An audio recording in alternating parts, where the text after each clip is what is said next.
Actually, my full name is Jenny Ann Santos, so it completely sounds like a Southern name, Jenny Ann. When my mom registered me under Jenny, she put me Jenny Anna Santos, but the woman that was taking all the information didn't feel that that was American enough, so she switched my name around. And I didn't find that out until years later, and I talked to my mom, you know, you've told me my name was this, why is my birth certificate reflecting different? And she's like, well, they made the changes. If you want, you could change it. And it's unfortunate, but that's the same story that has happened to a lot of folks that have migrated, or that English wasn't their first language. And when they went to the register, trying to even put their own name down, has been changed just because it wasn't American enough.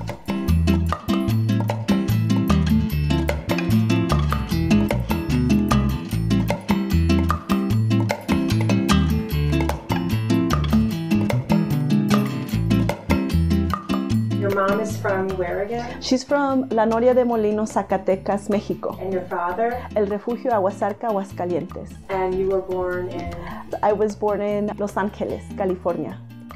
So when I was a kiddo, my mom took us to childcare. Some other kiddos and myself were speaking in Spanish.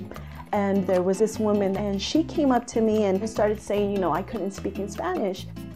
I had no idea why she came at me in this way, but it really impacted me why I started processing and I started being silent.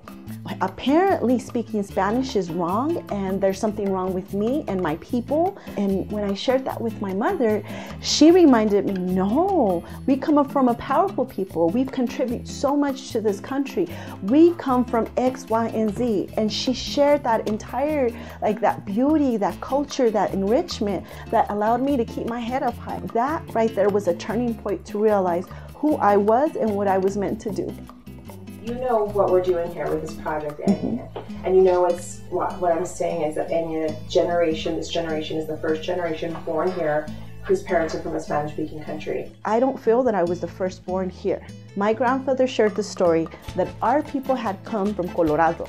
Now in my mind, I refer to it like, wait a minute, that's America. How could that have happened? But the reality is Mexico extended all the way up to Colorado.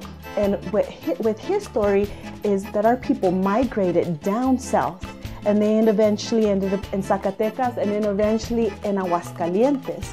And so for this whole concept of me being a firstborn generation, that's out the door. I'm not a first generation. My grandmother way back then was a first generation. My grandfather was the first generation. I'm actually returning back. Just like the buffalo will return back to his natural habitat, just like the butterfly will return back to their natural habitat, or to go to a place that their ancestors went. It's in our DNA, it's in our cosmic memory. But when you connect to your roots, when you connect to your existence, your roots can run so deep because your people have been on this land so long that once people connect back to their roots, the language will prevail, our songs will prevail, our existence will prevail, and our culture will maintain regardless of whatever happens.